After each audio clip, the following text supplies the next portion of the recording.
You in trouble? Yes. Oh, I don't know. Please, I've got to call the police. Well, there's a place back there we can call them. Get you some coffee. You look as if you need it. Hop in.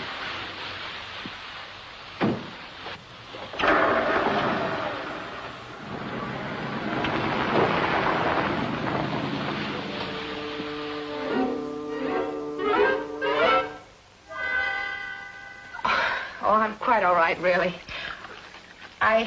I suppose you think I'm being traditionally feminine. To come all the way out to Westchester County to meet a man at a deserted house at dusk? Oh, no. Lower that eyebrow, Mr. Barnett. My firm sent me. Your firm? Yes, Knapp and Lutcher.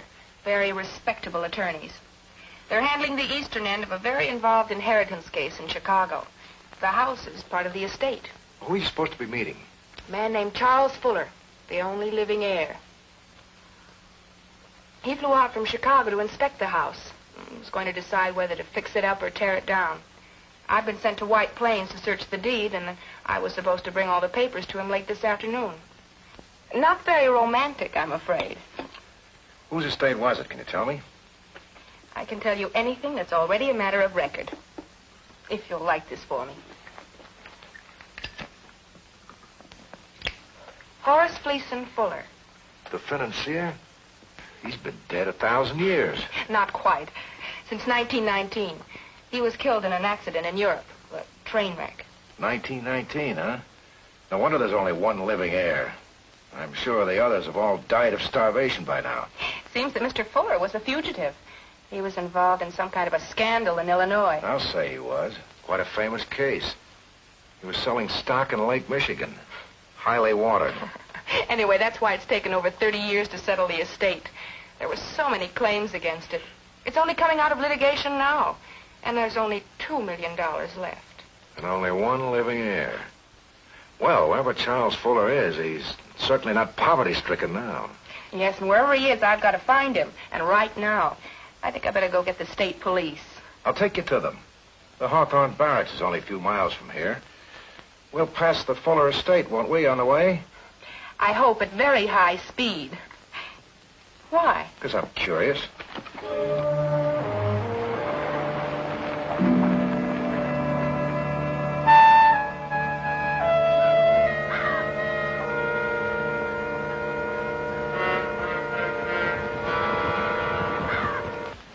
I've got to have a look. It won't be a minute.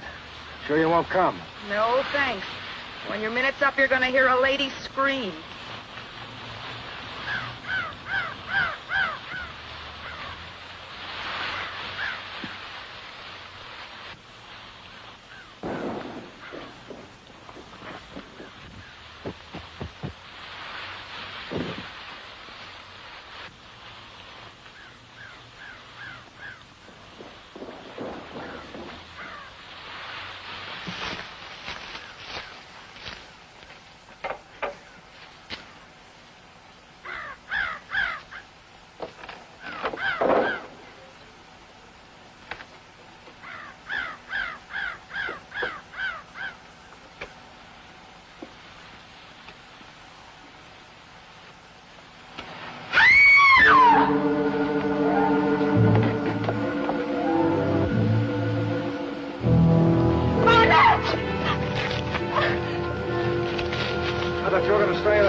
not me. I saw that face again. Where? Around there in the tower window.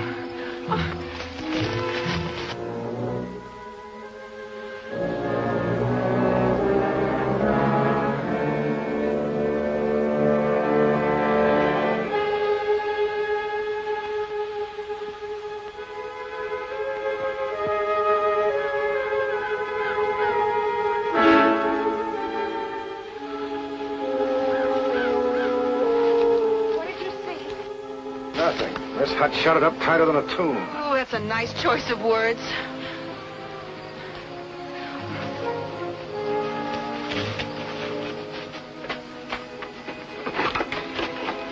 Where are you going? Inside, want to come? I do not. Well, on second thought, I'd be delighted.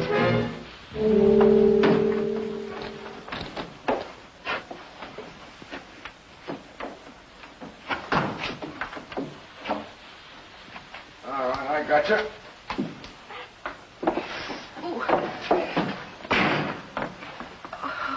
I hear something rip. Never mind. Ooh, what a place. It's real cozy, like an open grave. I said it.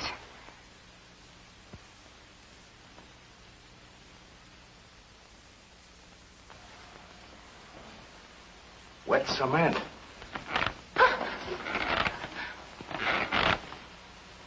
Let's go. Where? Upstairs.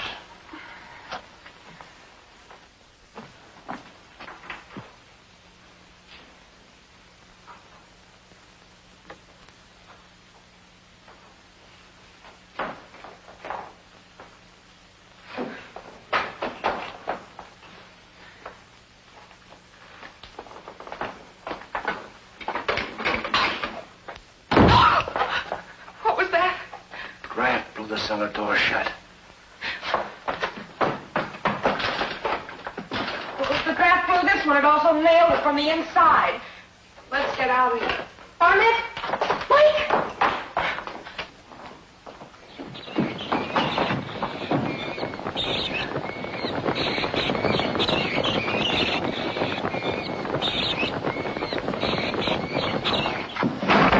What's that? Bats. Thousands of them. All over the place.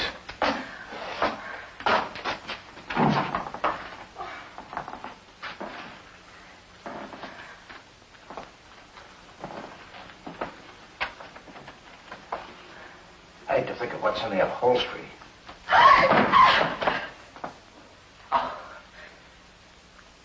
What's in there? I don't know.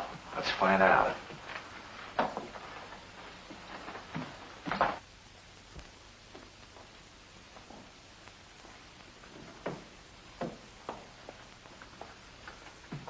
This used to be the parlor.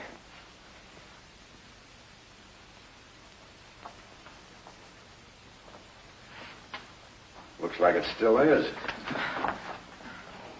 What do you mean? Look, no dust, no cobwebs. Room's perfectly clean. Someone has lived in this room recently. I'm glad you said lived. Listen. It's an old phonograph. Coming from upstairs. We didn't hear you knock. Hello there. Matter of fact, we made enough noise to... Raise the dead. Who are you? I might ask you the same question since you're intruders in this house. I happen to be butler to the Fullers and not required to take impertinence from strangers. You're the Fuller's butler? You mean were, used to be. Mr. Horace Fuller occupies this house. I am and have been for many years butler to Mr. and Mrs. Fuller. That's impossible. The Fullers have been dead over 30 years. Have they indeed? Here, confound it, Dobson. What is this? Why, Horace, how nice. We have callers. How very, very nice. Trespassers, Mrs. Fuller. Intruders. How do you do, my dear? How do you do? My name's Barnett, Mike Barnett. This is Miss Ann Stevens. I found them prowling, sir. As a matter of fact, we were... How nice of you two lovely people to stop by. We're so glad. We haven't had callers in ever so long. Why, my lands, I don't think since before Armistice Day. Really? Which one? Why, how many were there? Last November, 1918. Will I ever forget it? We were in New York at the time. What a commotion in the streets. There was Horace dancing with the Marines, shrieking, "Hang the Kaiser!" Oh, you must think me rude. I am Horace Fuller.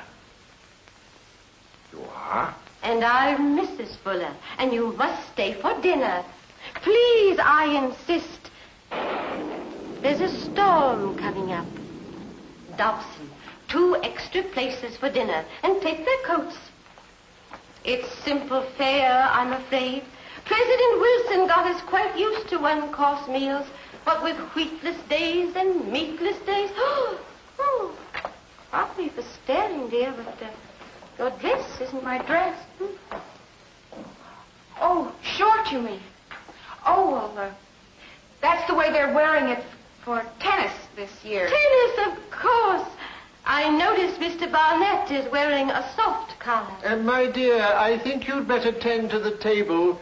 Dobson's not used to sitting for company these days. We have so few callers.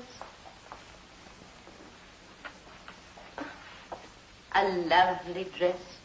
Rather daring, but becoming. You seem disturbed, Mr. Barnett. Well, frankly, I am. If you're Horace Fuller, well, you're supposed to have been dead for 30 years. Your supposition is correct, Mr. Barnett. My wife and I are dead. Quite dead. You're quite right, Mr. Barnett. Mrs. Fuller and I have been dead for over 30 years. Dead, but not buried. Unless you consider being walled up in this mausoleum for the past 5 years a form of burial. But you were supposed to have been killed in a train wreck in 1919. We were in a train wreck in Switzerland. There were survivors. We were among them. What, you let the world think you weren't, huh? Mr. Barnett, there had been business reverses in Chicago. Frankly, I was indicted for fraud. Oh, I make no apologies. I was in Europe to avoid a warrant for my arrest, and I was in Switzerland evading extradition. That train wreck came in handy, didn't it? By the time it was safe to come back, the war had started. The Second World War. Well, after the war, we finally did get back, and here you found us. Oh, I knew it had to come sooner or later.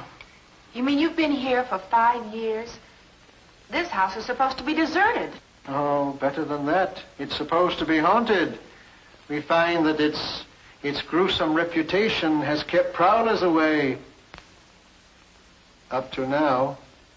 Is your wife ill? Delicately put, Mr. Barnett. You noticed our costume, the rather archaic comforts of our home, the confusion of tenses in our speech. I didn't want to mention it. Oh, thank you. I said that we were survivors of a train wreck. We did not escape completely. Mrs. Fuller received a severe blow on her head. Her mind has been permanently injured. You mean she doesn't remember anything that's happened since 1919? Now, to her, this is 1919. She is always 24 years old, and 1920 never comes. Tragic. Oh, I don't know. Wouldn't you like to be 24 forever? But I must ask you to humor her while you're here. Live with her in the past. This may seem absurd, but I would appreciate it. Of course. Now, don't try to take her into your own time sphere. This only confuses her and upsets her and makes her violent, dangerously violent. Won't you come in? Dinner is ready. I'm not really very hungry.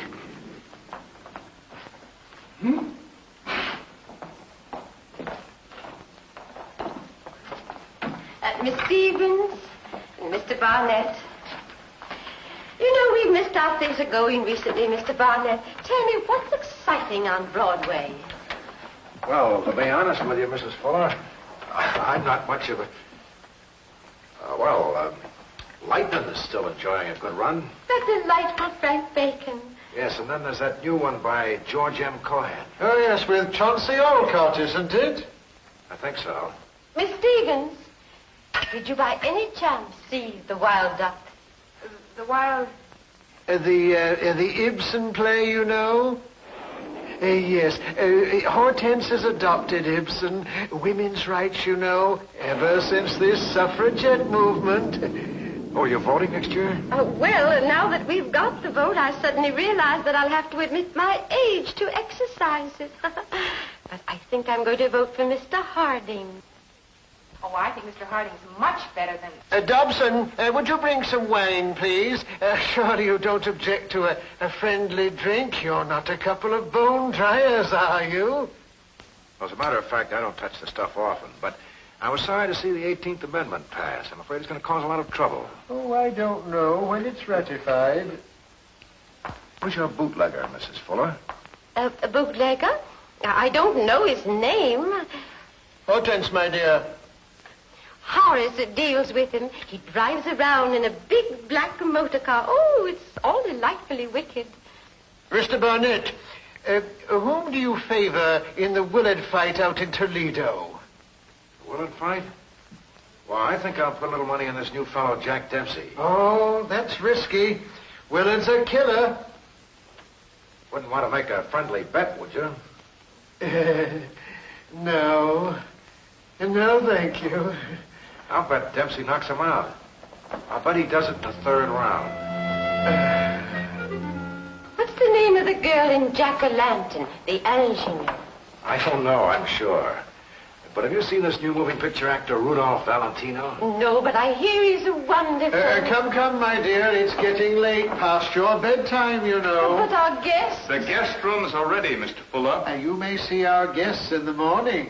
In the morning? Yes, you don't think we'd let you leave the house on a night like this, do you? But... No buts, Miss Stevens. We've already made arrangements, and we'll not take no for an answer. Dobson, will you show our guests to their rooms? Good night. Good night. It was a lovely dinner. Good night, Mr. Barnett. Sleep well. Thank you. Good night. This way, please. Good night. Yes. You idiotic fool. Oh, what happened? What did I do? It's what you said. Enough to make that Barnett suspicious if he's half as smart as I think he is. What did I say? No, don't tell me you can't remember what happened in 1919. We'd have to wait for Dobson.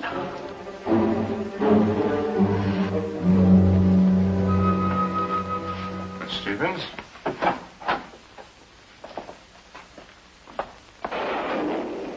Good night. Night. Good night.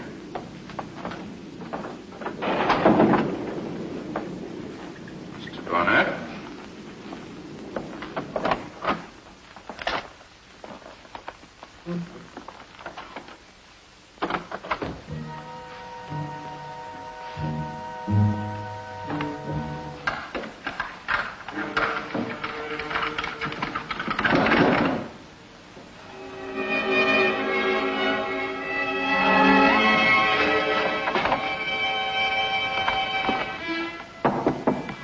Miss Stevens.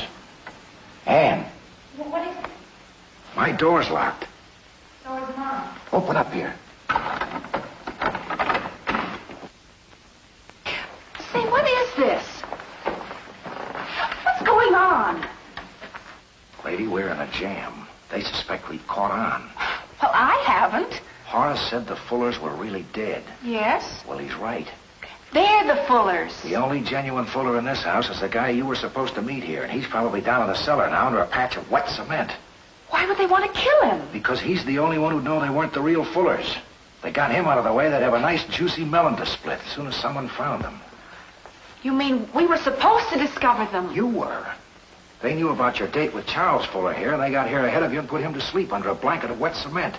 You were supposed to go running to the authorities with the startling information that the Fullers are still alive. Well, what made you suspect? She said she was going to vote for Harding next year. The voters didn't hear of Harding until 1920. They hadn't heard of bootlegging in 1919 either. Prohibition law didn't go into effect until the next year. Well, if they suspect we've caught on, what do you think they'll do? I don't know, but I'll bet there's a lot more cement down in the cellar. We've got to do something quick. This is the top floor. Must be about 50 feet straight down. There's a ledge out here. You bothered by height? Yes, but I'll overcome it.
You want it? Go get it.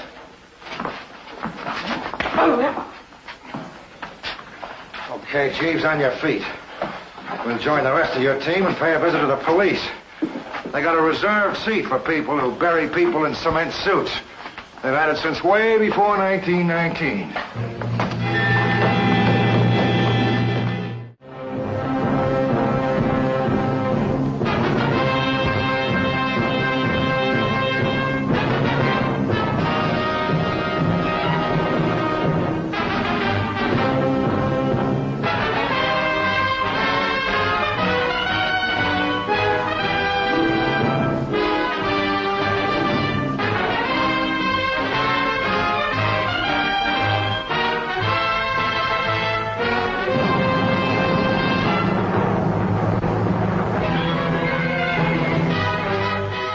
This is Mike Barnett, private investigator, duly licensed with the sovereign state of New York.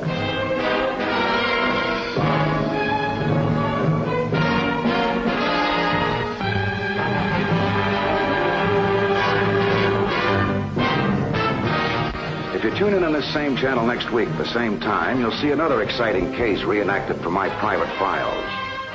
Many of the situations have been fictionalized, but what you will witness will be portrayed substantially as it happened, and acted on the spot where it happened. You'll witness what occurred in each case when I was assigned to follow that man.